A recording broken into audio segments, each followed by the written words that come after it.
Hello everyone. Grammar কি তোমাদের কাছে খুব কঠিন মনে হয়? না না, ব্যাপারটা ঠিক এরকম না। আজকে আমরা চলো খুব সহজে এবং মজারভাবে আর্টিকেল শিখে ফেলি। আর্টিকেলের মধ্যে তিনটি ম্যাজিক ওয়ার্ড আছে।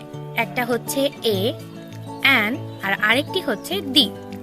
আচ্ছা, এইখানে এ এবং অ্যান এই দুইটা ম্যাজিক ওয়ার্ডকে বলা হয় ইনডেফিনিট আর্টিকেল। Indefinite article. আচ্ছা, ইনডেফিনিট আর্টিকেল মানে আমরা একটু বুঝে ফেলি। এটা মানে বোঝায় কোনো একটি সাধারণ বা নতুন জিনিস। ঠিক আছে, এক্সাম্পল চলো দেখে ফেলি। এক্সাম্পল আমরা কি বলতে পারি?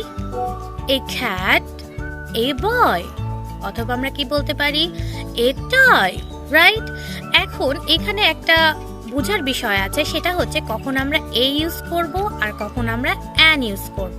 অলরাইট, এখন আমরা অ্যান তখনই ইউজ করব যখন কোনো ওয়ার্ড ভাওয়েলের মতো সাউন্ড হবে। That means A, E, I, O, U, এগুলো আমাদের ভাওয়েল, রাইট?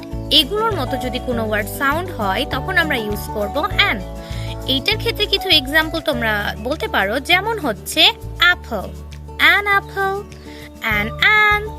ওকে, আরো কি বলতে পারি আমরা? এলিফ্যান্ট, শুধু এলিফ্যান্ট বলবো না, কি বলবো? An elephant. ওকে, এখন আমরা আসি আমাদের ডেফিনিট আর্টিকেলে। দ্যাট মিন্স দি। দি আমাদের ডেফিনিট আর্টিকেল।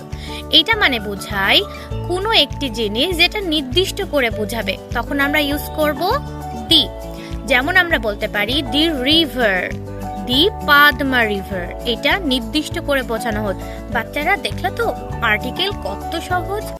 এভাবেই একটু একটু করে ম্যাজিক শিখতে শিখতে তুমি হয়ে যাবে একদম গ্রামার চ্যাম্পিয়ন। তাই প্রতিদিন একটু করে প্র্যাকটিস করো আর গ্রামারকে বানিয়ে ফেলো তোমার magic power. Learn grammar the magic way.